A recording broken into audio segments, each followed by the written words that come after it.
Mga kapenyo, tirahin na natin itong may init na issue ngayon. Pasok, intro!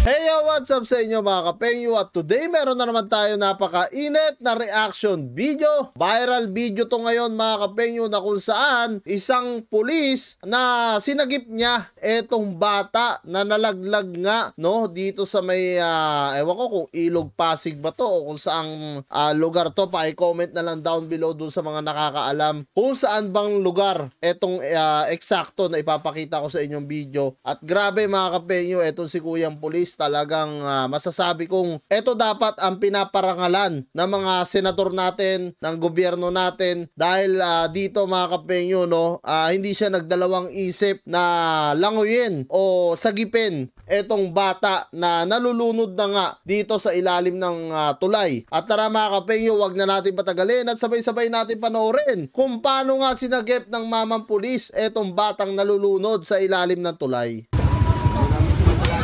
Oh, tinalon talaga niya, oh. Nilundag niya, oh. Yan talaga ang bayani. Ayun, no, lunod na yung bata, eh, oh. Grabe si sir, oh. Oh, lunod na yung bata. Oh. Sinagip niya, oh. Ito yung masasabi ko talagang tunay na bayani mga kapenyo no. Hindi siya nagdalawang isip kahit pa alam niya na medyo dedelikado rin ang buhay niya if ever na sumagip siya ng ganito. Buti na lang hindi mapalag no, hindi masyadong pumapalag itong bata kasi kung alam mo yon, minsan kasi sa sobrang kaba na no, minsan talagang mahirap sagipin, mahirap hawakan sa leeg. Buti na lang itong bata no, hindi siya masyadong makalag. Kaya yung pulis, dali-dali siyang nahila papunta doon sa gilid mga kapenyo. Makikita nyo, ang dami pang basura dito eh. Oh. Ayan oh. Oh, talagang ano na yung bata oh. Nakakainom na ng tubig.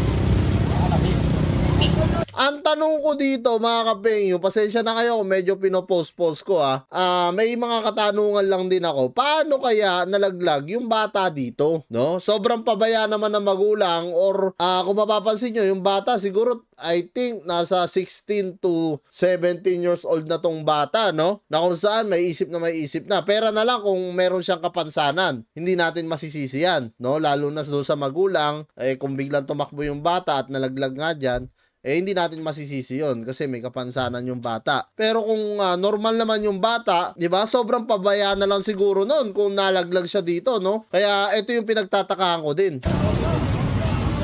Boss, yung gamit ng tropa. Boss! Grabe, oh. Yung gamit!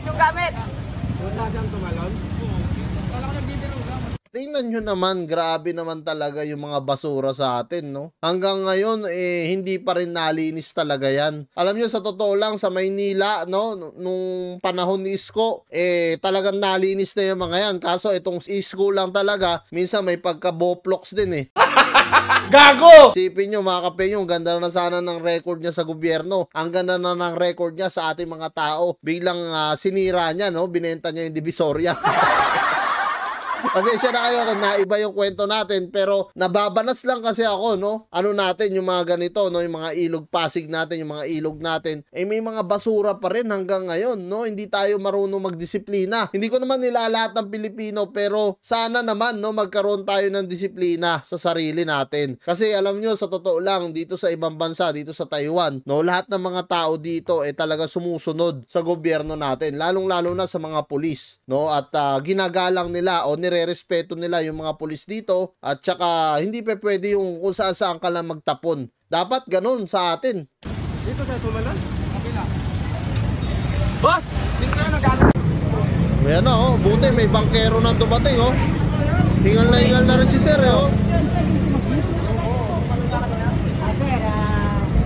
Sobrang bayani to si Kuya, nakakabilib mga kapengyo. Ito talaga dapat yung pinaparangalan ng ating gobyerno, sa totoo lang. Real talk mga kapengyo, no? Kung meron man dapat parangalan, ito na yun, no? Ito na yun, bayani to mga kapengyo. Isipin nyo yung bata, tingnan nyo, halos mamatay-matay na sa pagkalunod niya dito sa ilog na to, no? At si sir, kita nyo naman kung gaano, alam nyo yun, hinahabol na rin niya yung hininga niya. Mapapansin nyo dito sa no? Sa video, ayan, no? Halos hinahabol niya na yung hininga niya sa sobrang pagod din niya sa pagsagip sa bata.